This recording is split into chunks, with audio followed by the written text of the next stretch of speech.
May God be with you. Thank you. A reading from the Holy Gospel according to Mark. Glory to you, O Lord.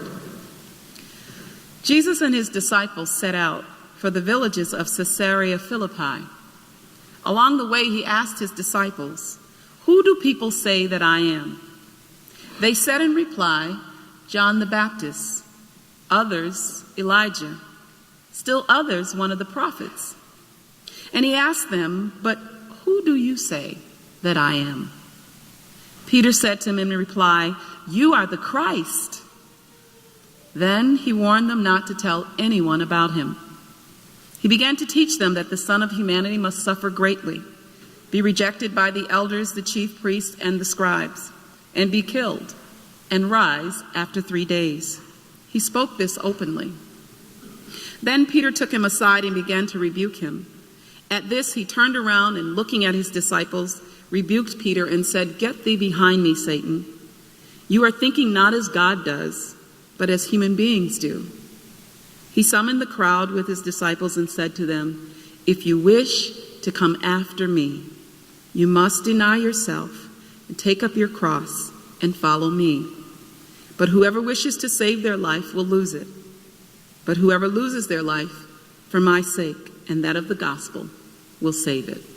The gospel of the Lord.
This week, I attended the funeral of a good friend of mine, Minister Lorenz E. Evans, and I was asked to reflect on his legacy.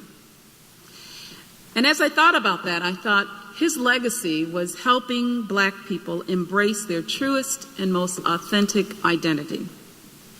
In the 70s and 80s, Minister Evans refused to stand for the inferior education of Black adults and children. And he was disturbed by the enormous levels of low self-esteem. So he started the Charles Riley Tutorial Center to not only address literacy, but the problem of Black identity. And through his institute and his tutorial center, he taught Black children and those who he served that Black identity went way beyond American slavery. He took the students back, reminding them that they were descendants of African kings and queens and princes and princesses. He taught them all about the amazing Black ancestors on whose shoulders they were standing. He reminded Black people and children in his care that they were people who had greatness inside of them. As a way to battle the disease of low self-esteem and self-doubt that ravages the Black community as a result of racism. His work created an educational formula that expanded the capacity, the intellect, self-assurance, confidence, high self-esteem, and a call to service from Black children from all over the city. At his funeral, the pastor asked for all the people who had been students of his and had their lives touched by his teachings to stand up.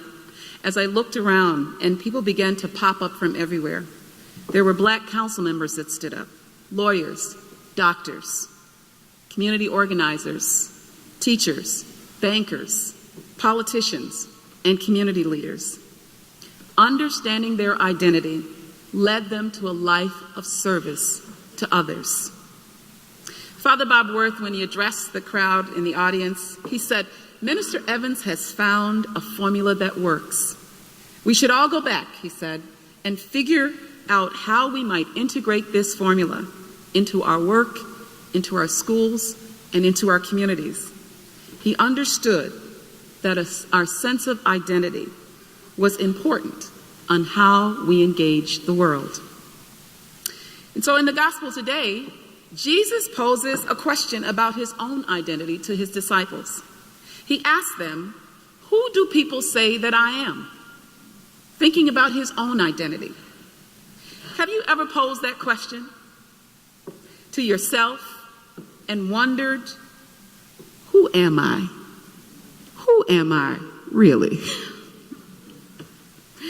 For many of us, identity is shaped for us when we are children by our parents or family members or our community.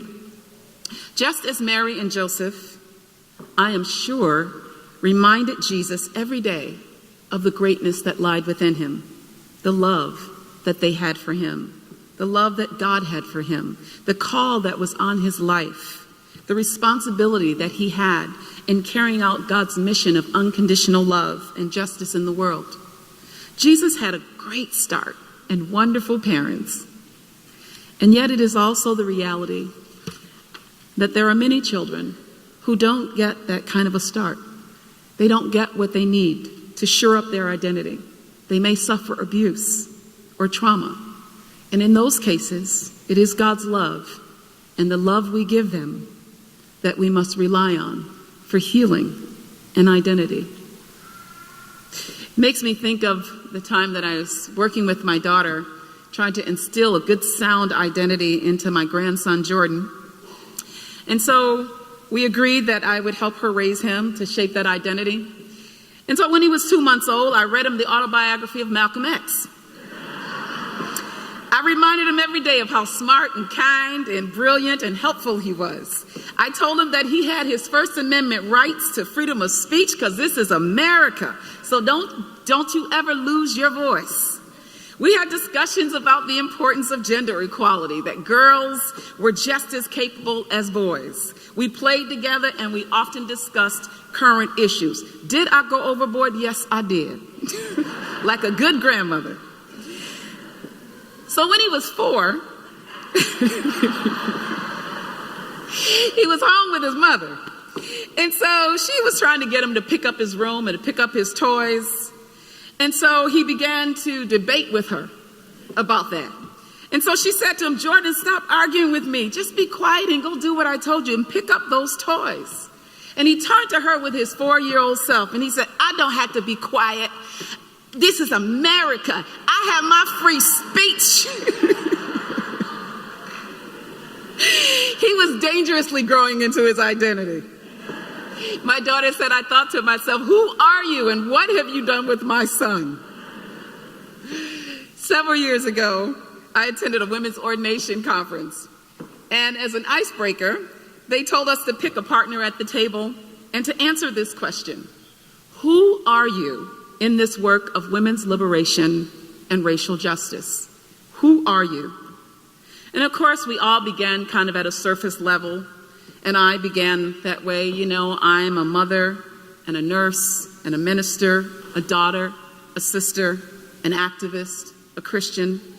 And the more we began to reflect, the deeper we were able to go with each other. Until I got to things like, I'm the daughter of immigrants, committed to the legacy of my African ancestors, someone who believes in justice, fair play, equality, compassion, nonviolence, peace, cooperation, and ending racism and discrimination. Hearing what was deep inside of us helped us to better prepare to serve the world in the ways that we were articulating it. And so perhaps Jesus wanted his disciples to reflect on his identity so that they could also reflect on their own. And so they run a list to him.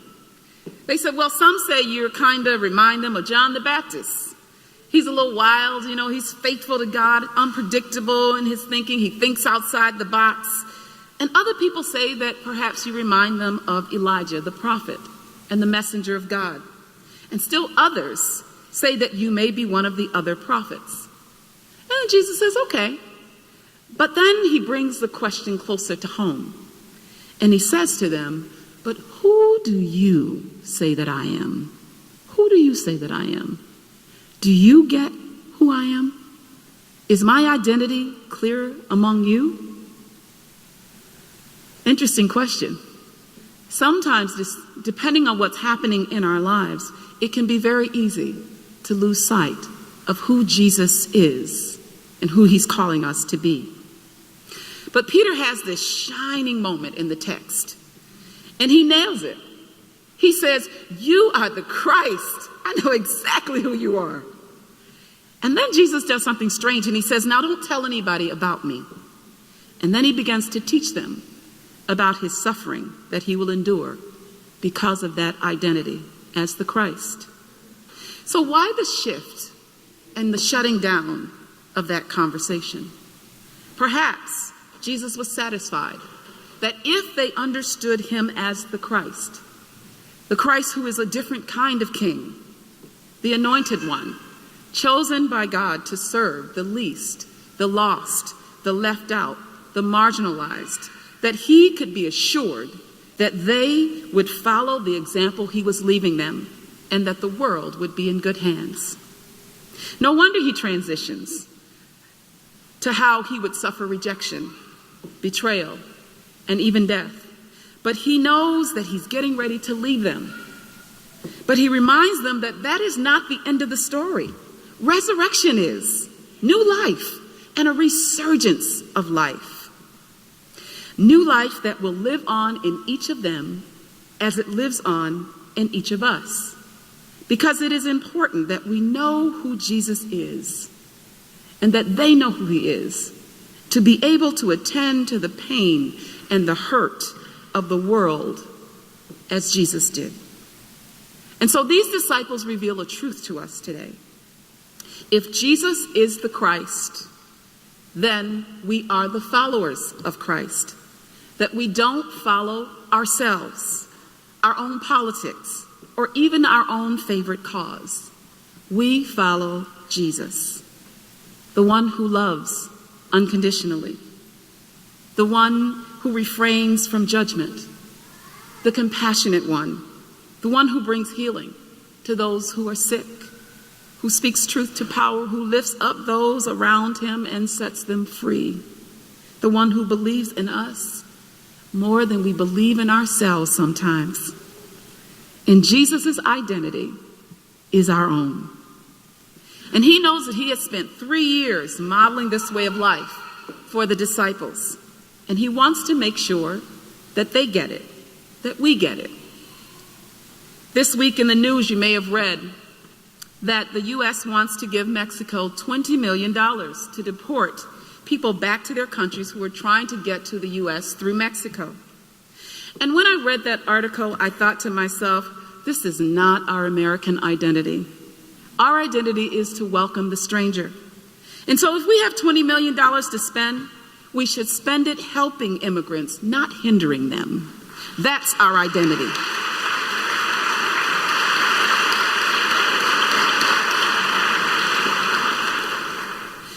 It's important to know who we are when life changes, because our mission and our identity does not change because of those circumstances. I learned that when I was 17 years old and I got my first job after school when I was in high school, working for the state as a food service worker. And because of the way that my school bus schedule was, it would always put me at the job 10 minutes after the shift started. And so when they interviewed me, I told them that would be the reality. And they said, no problem, you're fine, we want you. And so they hired me, and I was so happy to serve the people, so happy. And 11 months into the job, I was called in and fired for repeated tardiness. I felt devastated, betrayed, helpless, and my self-esteem took a huge hit. Who was I thought, if I couldn't even manage to keep a job as a food service worker?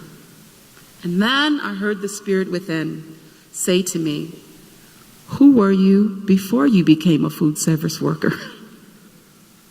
Who were you? My identity was not being a food service worker. My identity was to be a servant, to know that I was a child of God, to be faithful, to trust in God's love for me in everything that happens along the journey. That's our identity. And so I finished high school. I went on to nursing school to serve. I became a lay minister and continued to be able to serve. And today I'm a priest and a pastor, and I continue to be able to serve. My identity did not change.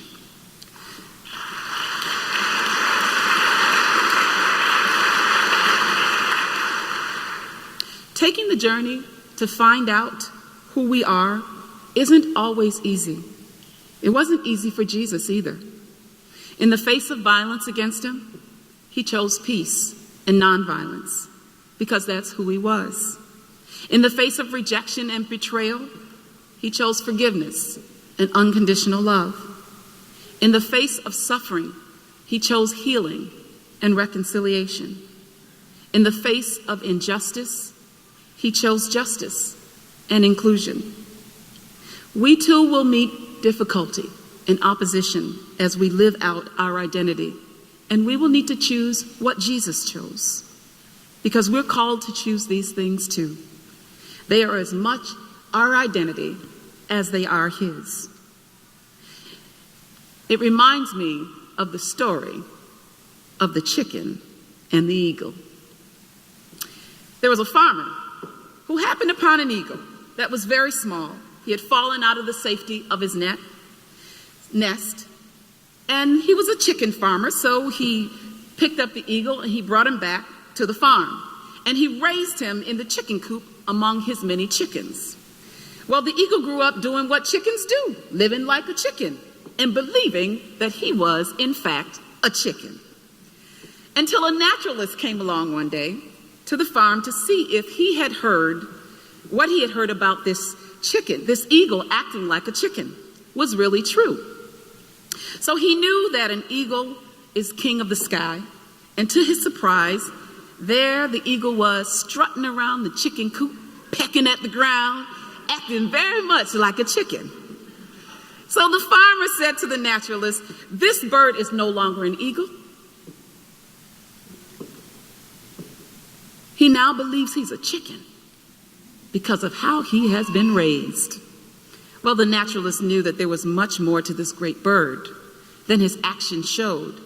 He believed that because he was born an eagle and that he had the heart of an eagle and that nothing could change that. And so he picked up the eagle and he lifted him up onto the fence surrounding the chicken coop, and he said, "Eagle, thou art an eagle. Stretch forth thy wings and fly." The eagle moved slightly, glanced down at the chicken coop where he was comfortable, jumped off that fence, and continued doing what chickens do. Well, the farmer was satisfied. He said, "I told you he was a chicken."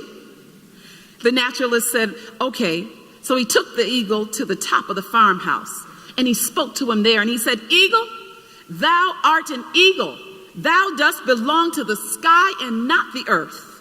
Stretch forth thy wings and fly." The bird jumped from the man's arms onto the roof of the farmhouse and then right back down into the chicken coop. Knowing what the eagles were really all about, the naturalist asked the farmer, he said, "Would you just let me try one more time?" And so he took the eagle and the farmer some distance away to the foot of a high mountain. They could not see the farm from there, nor could they see the chicken coop from this new setting. The man took the eagle and he held him on his arm and he pointed high in the sky towards the sun and he said, "Eagle, thou art an eagle. Thou dost belong to the sky and not the earth. Stretch forth thy wings and fly." And this time, the eagle stared skyway into the bright sun, straightened his large body, stretched his massive wings, and his wings moved slow at first, and then surely, and then powerfully. With the mighty screech of an eagle, he flew. Because it was in looking up that the eagle realized his true identity was to soar and not to pluck the ground like a chicken. Our true identity is to look up, to look to God, to look to Jesus, and to soar as well. To stretch our wings of faith through the darkness, the difficulty, and the light, to bring God's love to a hurting world that so desperately needs us. Because we are eagles, we're not chickens. That's who we are. And in us is the fullness of greatness, divinity, Christ's identity, and Christ's mission to bring healing to our world. The prophet Isaiah in the 40th chapter says it well. They that wait on the Lord shall renew their strength. They shall mount up on eagles. They shall mount up on wings as eagles. They shall run and not be weary. They shall walk and not faint.